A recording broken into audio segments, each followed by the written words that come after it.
So, welcome again to my channel. This is episode 17, the 13 commandments I went by when I was an escort agent for 30 years. I have developed this list from trial and error and everything I learned throughout the years by dealing with the escorts and the clients and everything else in between. So, I have good news. First of all, of course, I published my second book, How I Made $1 Million a Year as an Upscale Escort, by following the escort business system I developed over a 30-year career. So it's already on Amazon, and I'm currently working on the audiobook, and that should be ready by this weekend. So I'm very, very excited about it. And one of the chapters in the new book is entitled 13 Commandments. So here are my secret 13 commandments that I used in order to become a very successful and safe agent over the years. Commandment number 1. This is what I always advise my escorts. Never ever offer to perform a service that you are not comfortable with in your own personal life, and actually enjoyed it no matter what donation is attached to the act. I always told all my escorts, look, if something you don't like in your personal life, something you do not enjoy, I don't care how much money the client offers you, just don't do it. Okay, I want you to be able to look yourself in the eye in the morning and be comfortable with what you're doing for a living. As is, it's very challenging to be an escort, so that's the last thing you need, is to add more pressure on yourself by doing something that you're not comfortable with. Just like you're not comfortable with doing X, Y, and Z with your own boyfriend in your own personal life, the same thing applies to this business and clients. Number 2 commandment, don't ever tell anyone that you know what you're doing in this business. Why? Because no matter how much you think you trust somebody, I promise you, at some point, that person is going to get pissed off. And guess what they're going to do to retaliate? You guys did. They're going to tell on you just to get back to you. So that's why I always made sure, no matter what I did with the escort, I made sure they have what I call plausible deniability. In other words, I never showed their face in the pictures or the videos. Never showed tattoos if they had any. In fact, I had tried to hire women that did not have tattoos for a lot of reasons, and this is one of them. Also, in the advertising ads, I never made sure that the bio and the stats and all this stuff never ever point finger to the real person. So I always did a pseudo bio, a pseudo likes and interests and all this stuff. So the escort had plausible deniability, right? Okay, so basically what I always said, always deny, deny, deny, and die with a lie. Just the same. Okay, commandment number 3.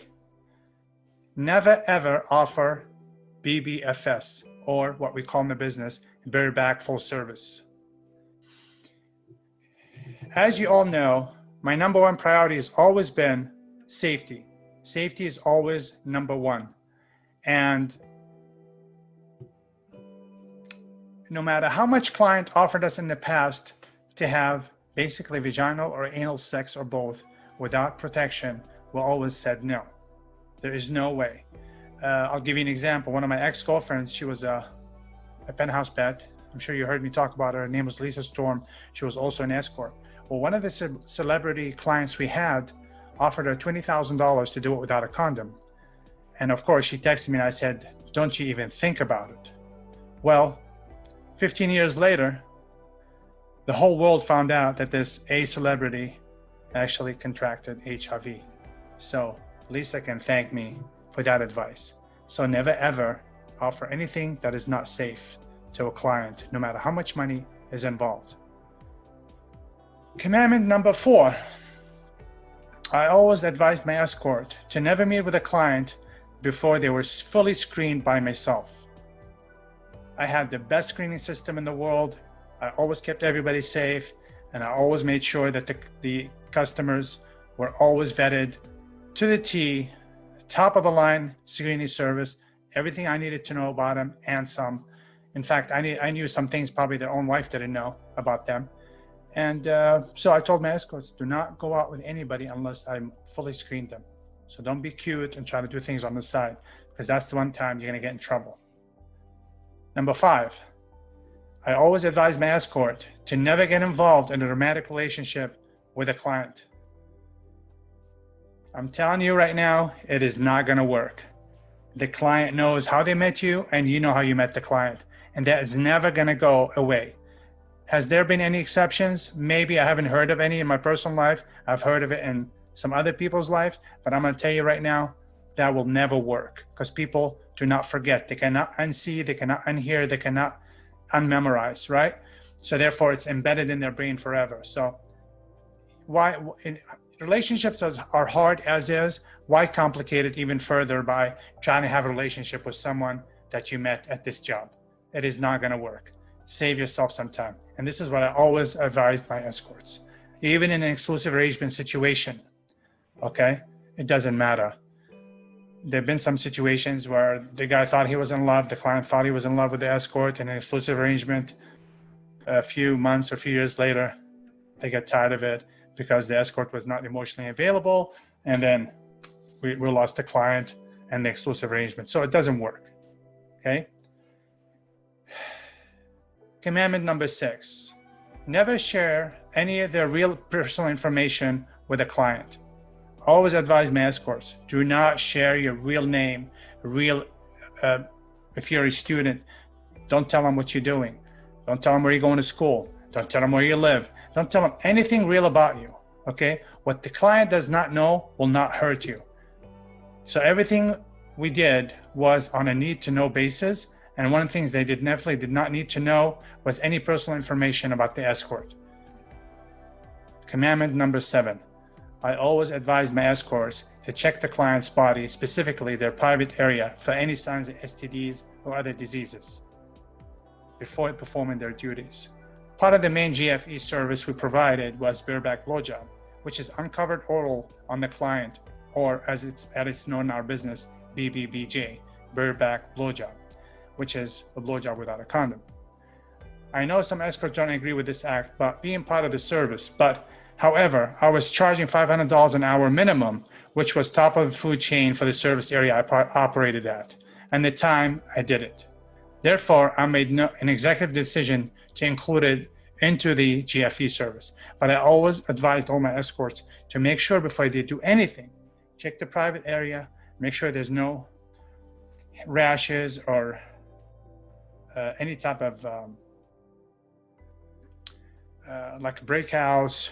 And I always made sure to educate them on the subject matter on STDs and HIV and all the signs, and would show them pictures online and go through articles with them and made sure that they also studied that subject matter, okay? And in my book, it talks about a couple of incidents where we actually caught something on the client and they went and checked it and came back and thanked us, but I never booked with them again because that showed me that I can't trust them with their decision-making, right? So they weren't safe for us, so I'll just let them go. Commandment number 8. I always advised all my escorts to collect a donation or rate upfront before the start of the session with new or existing clients. In fact, it doesn't matter how many times the escort saw the client. I always told her, you always go through the same protocol. I believed in a one-way concept. Therefore, no matter what we did, we always did it the same way. We almost never, ever made any exceptions. Very rarely did I ever allow any exceptions. And I really lived by that, right? So I'll give you a little example. In 2003, one of my escorts has gone with this client once before on an all-evening date, right? This was, I think, at the Bellagio or Mandalay Bay. They were supposed to go to Destiny's Child concert, have a 5-star dinner at one of the nice restaurants there, and then go a little gambling, a little shopping, and then go up to the room and have some private time. So everything went according to plan the first time they met. Now, the second time they met, after they met and at dinner, the escort sent me a text, G3000, meaning that she got the money. That was our code. okay, everything is good. So because I had made sure that every escort did the same thing, no matter what we did, it's always the same concept. So one thing was to text me as soon as they got the money, which was usually within 30 to 60 seconds, but because of it's a long evening date, so I gave them usually 5 or 10 minutes until they got from valet to the restaurant and got seated and stuff like this, okay? It's usually 10, 15 minutes. Anyway, so I didn't think anything of it. I went on my business, and now around midnight, the escort texts me and says, the client is getting really, really obnoxious, really drunk, and I haven't really gotten the donation from him. He doesn't want to give me the donation. So I told her to go to the bathroom, to excuse herself, go to the restroom, and call me. So she called me and asked her, why did you tell me that you got it? She goes, well, we went through the first time, the first appointment or date, and everything went okay. So I didn't think there was going to be a problem. So I just automatically it's a drafting I already had in my phone, so I just sent it to you. I said, okay, well, you can't do that because that's basically, you're lying to me. And don't assume, because you know what happens when you assume, right? So anyways, long story short, I don't want to make a big deal out of it. Anyways, I ended up having to step in and rectify the situation and use conflict resolutions and negotiations. And finally, the guy recanted and gave her the money at like 4 or 5 o'clock in the morning. So that's lesson to be learned. This is one of the main important things about this commandment, and always collect your money up front. No matter, when I was in Orange County, no matter what we did, as soon as the client walked in the door, within 60 seconds, he handed in a donation. I also made sure I trained all my clients, all my VIP clients in Orange County, to do the same thing over and over and over again. So that's a very, very important commandment. And once you go against it, believe me, that's the time when you are gonna regret it. Okay, commandment number 9. I always advise my escorts to set monetary and time goals prior to working with me. So the first thing I did after I screened the escort and made sure that she was one of the ones that I wanted to hire, and before I met them, of course, I went through the emails and then through the phone and had a really, extensive vetting system. And once I sat down with them and we talked a little bit, the first thing I asked them is, what do you need the money for? And that was really important to me because I did not want any escort to get stuck in this job or get what I call the financial trap, right? Which means they get used to the money and they never want to get out of it. So if somebody told me I have $200,000 worth of student loans, I said, okay, well, you're gonna work 2 days or 3 days a week. And she said, let's say 2 days a week. Okay, so we're gonna do about $20,000 a month. So you need about 10 months. So I made sure it's a year or under, right? That's the max I ever worked with anybody. I try to get them in and out within 6 months if I could. And if they had a little bit more money that they needed to make, of course, I'll let them go the whole year.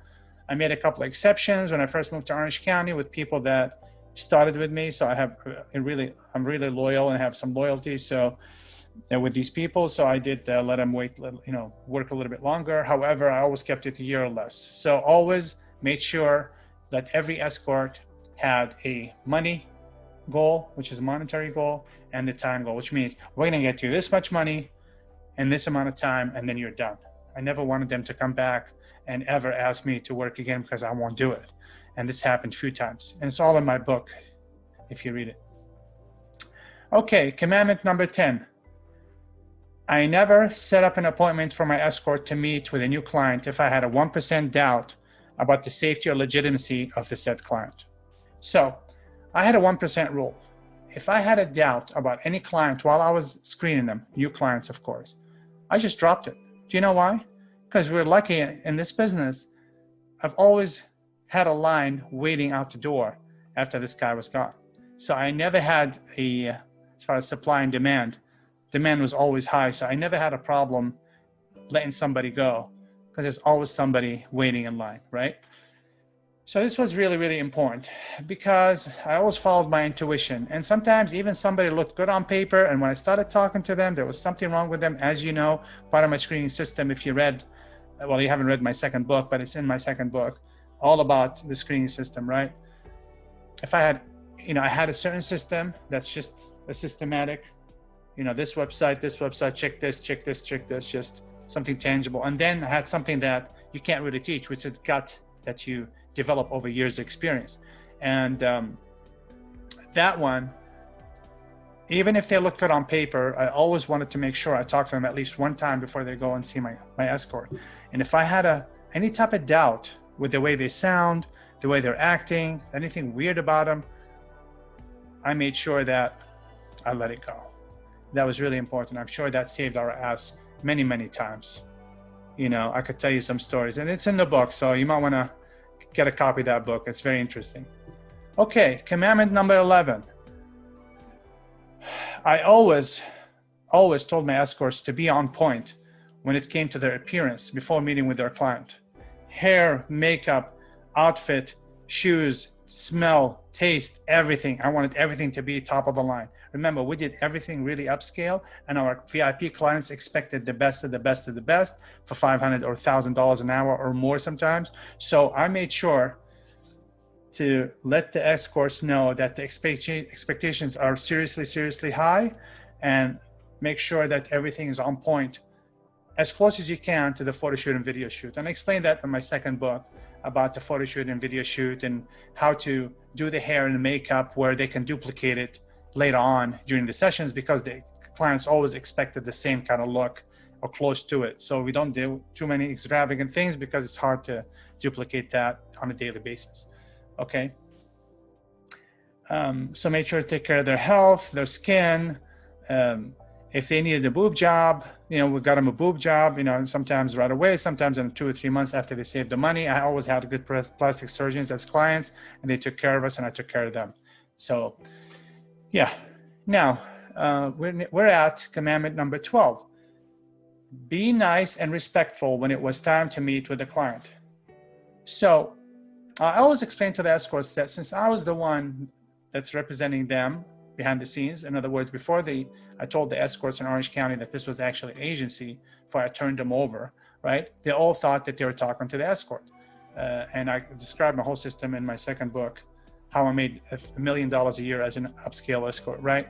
So that being said, I'm really nice. I'm very, very personable, and I joke around and I do all this stuff, with my personality. So I always made sure that to tell my escorts to always be nice and respectful to all our clients.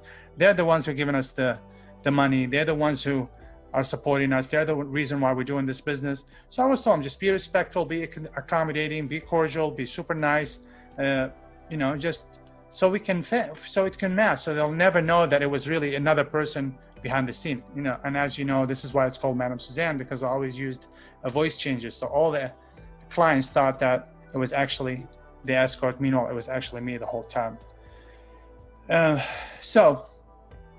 And every once in a while, for chemistry purposes or personality purposes, if the client and escort did not match, and I always try to match because I knew the escort's personality and I knew the client's personality. So I was always trying to make sure that I can match them as the best way I know how.